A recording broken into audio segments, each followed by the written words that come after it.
Assalamu alaikum wa rahmatullahi wa barakatuh mes chers frères et sœurs. Aujourd'hui, Inch'Allah, nous allons voir l'importance du conseil en islam.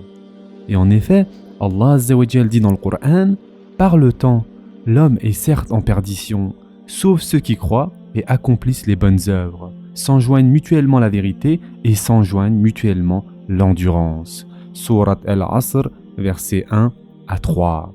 Sachez mes chers frères et sœurs qu'Allah Azza wa Jal jure par ce qu'il veut parmi ses créatures. Il a juré dans cette sourate par Al-Asr, et Al-Asr signifie ici l'époque, c'est-à-dire le temps. C'est ce qu'a dit Ibn Abbas radiyallahu anhu. Allah Azza wa Jal a confirmé que tout être humain ira à sa perte, mais il a accepté ceux qui auront été croyants et qui auront bien agi. Que ceux-là ne seront pas perdants. C'est la description des serviteurs vertueux d'Allah Azza wa Jal, ceux qui œuvrent conformément aux recommandations du messager d'Allah sallallahu alayhi wa sallam, qui se recommandent les uns aux autres d'obéir à Allah Azza wa Jal et d'accomplir ce que Allah a ordonné. Ils ont donc appris, ont œuvré, fait preuve de sérieux et d'application, surtout les premiers prédécesseurs parmi les compagnons, ceux-là même dont Allah Azza wa Jal dit dans le Coran: les tout premiers croyants parmi les émigrés et les auxiliaires et ceux qui les ont suivis dans un bon comportement. Allah les agrée et il l'agrée. Il a préparé pour eux des jardins sous lesquels coulent les ruisseaux et ils y demeureront éternellement. Voilà l'énorme succès. Surat At-Tawbah, verset 100. Allah Azza wa Jal nous a appris qu'il les a agréés parce qu'ils ont cru en la véracité. Ils ont été croyants et ils ont œuvré. Ils ont donné le conseil et ont accepté le conseil.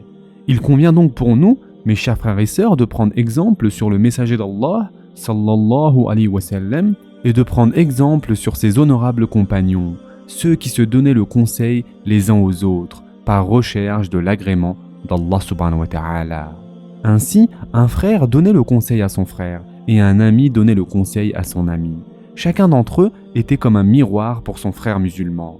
Il aimait pour son frère ce qu'il aimait pour lui-même. S'il voyait chez son frère un défaut, il s'empressait de lui donner le conseil et l'exhortait par recherche de l'agrément d'Allah Azza wa Jal.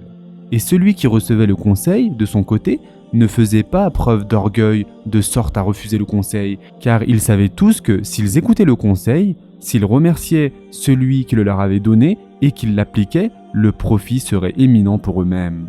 Et en effet, mes chers frères et sœurs, si tu trouves quelqu'un qui t'indique tes défauts, alors attache-toi à lui. Il a été rapporté de Omar ibn al-Khattab radiyallahu anhu qui a dit qu'Allah fasse miséricorde à toute personne qui m'apporte mes défauts sur un plateau. Les compagnons honorables, lorsqu'ils se rencontraient les uns les autres, se serraient la main avec un visage détendu et un sourire, et ils récitaient la sourate Al-Asr, en raison de ce que cette sourate comportait comme sens éminent et glorieux. Et en effet, Allah Azza wa Jal dit dans le Coran, comme nous l'avons déjà vu, récitons encore la sourate Al-Asr: par le temps, l'homme est certes en perdition, sauf ceux qui croient et accomplissent les bonnes œuvres, s'enjoignent mutuellement la vérité et s'enjoignent mutuellement l'endurance. Surat Al-Asr, versets 1 à 3. Ils se recommandaient donc ainsi les uns aux autres d'accomplir les bonnes œuvres. Ils se rappelaient les uns aux autres d'obéir à Allah Azza wa Jal et de s'attacher à ses ordres, au bien et à la vérité que nous a amené Muhammad sallallahu alayhi wa sallam. Ils agissaient ainsi par miséricorde envers leurs frères. Et il a été rapporté dans leur description la parole d'Allah Azza wa Jal. Muhammad est le messager d'Allah, et ceux qui sont avec lui sont durs envers les mécréants, miséricordieux entre eux. Surat Al-Fath, verset 29. Et c'est ce que leur a enseigné le prophète sallallahu alayhi wa sallam. Mes chers frères et sœurs, nous avons en la personne du messager d'Allah sallallahu alayhi wa sallam et en ses honorables compagnons un excellent modèle.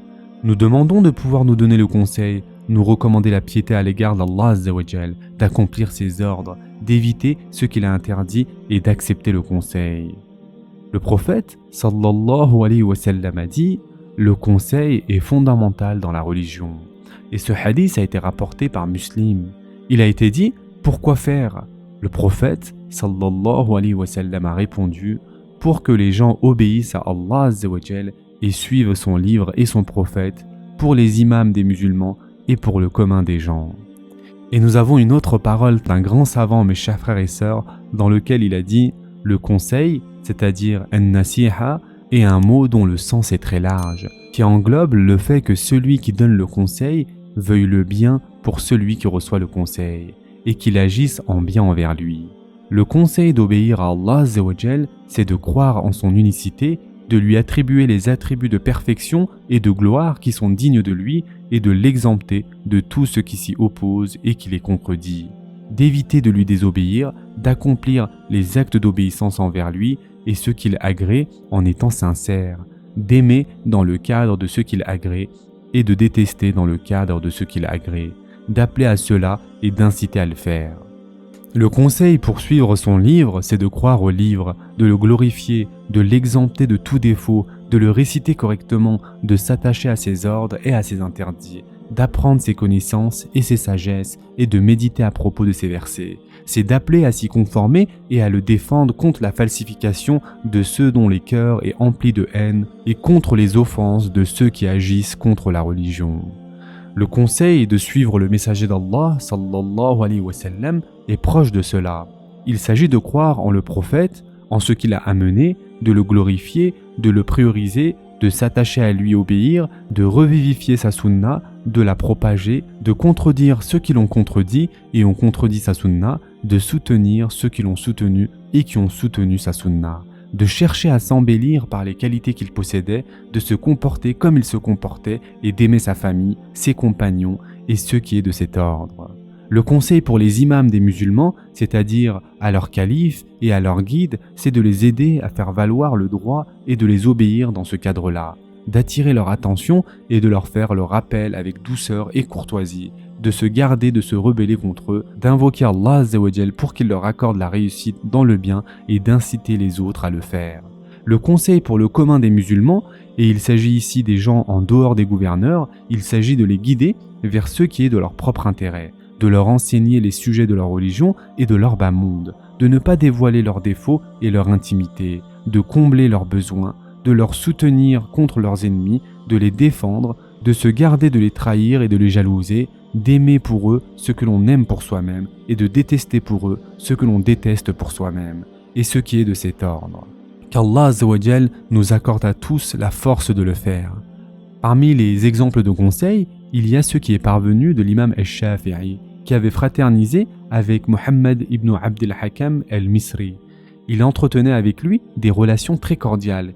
Il le rapprochait, il l'écoutait. Et Mohammed avait appris le fiqh auprès de l'imam al-Shafi'i et avait choisi de suivre sa voie de jurisprudence. Il agissait beaucoup en bien et en bienfaisance envers al-Shafi'i, au point que les gens ont pensé, tant leurs relations étaient cordiales et leur fraternité véridique, que l'imam al-Shafi'i lui confierait la responsabilité de poursuivre ses assemblées après son décès dans la mosquée de Amr ibn al-As. On a donc demandé à l'imam al-Shafi'i, lorsqu'il souffrait de la maladie qui l'a emporté, « Avec qui allons-nous prendre les assemblées après toi, ô Abu Abdillah ?» Et Mohammed ibn Abd al-Hakam était à son chevet pour qu'il le désigne. Mais al-Shafi'i a dit « Il vous incombe de suivre Abu Yaqub al-Buwayti » qui était le plus grand des compagnons de al-Shafi'i parce qu'il était le meilleur. Ainsi, l'imam al-Shafi'i a donné le conseil par recherche de l'agrément d'Allah Azza wa Jal et pour l'intérêt des musulmans, et il a délaissé la complaisance. Il n'a pas fait prévaloir la satisfaction des gens sur l'agrément d'Allah Azza wa Jal en orientant les gens vers al-Buwayti et en le préférant. Il était en effet prioritaire, plus proche de la cesse et de la scrupuleuse piété, et il était prompt à pleurer par crainte d'Allah Azza wa Jal et passait la majeure partie de ses journées dans le dhikr et les assemblées de sciences et la majeure partie de ses nuits en prière et en récitation du Coran. L'imam al-Shafi'i s'appuyait sur lui pour les fatwas et dirigeait les gens vers lui. Ya Rabbi, éloigne-nous de la complaisance hypocrite et fais que nous soyons parmi les gens qui portent le conseil. Ce sera tout pour aujourd'hui. Prenez soin de vous mes chers frères et sœurs et à très prochainement, Inch'Allah.